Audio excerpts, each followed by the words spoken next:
Ngayong araw mga tropa, samahan nyo ako ulit dito sa Pure Gold Pami. Syempre mga tropa, dahil isa tayong merchandiser Rubing, wala tayong magagawa kundi magpalipat-lipat ng store. Syempre bago ang lahat mga tropa, baka nakakalimot na kayo. Ako nga pala si Mr. Yun, ang nag-iisang K-pop idol ng local entertainment dito sa channel mo. Syempre mga tropa, time check muna tayo. 7:80 na nga pala ng umaga at kailangan na nating mag-in dahil baka malate tayo. Pagkatapos mga tropa ng mahigit 2 oras na pag-display, agad naman tayong lumabas para magsuyod mga tropa. At eto na nga mga tropa, ang aking unang tindahan na pinuntahan, si Miss Pe Kabuhal.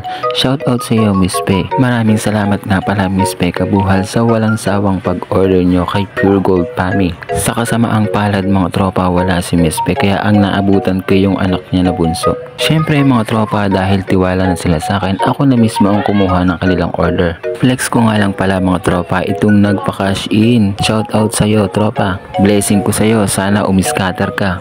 Ito naman pala mga tropa yung pangalawang tindahan na napuntahan ko kanina pagkatapos ko magpa-order kay Miss Pe Kabuhal.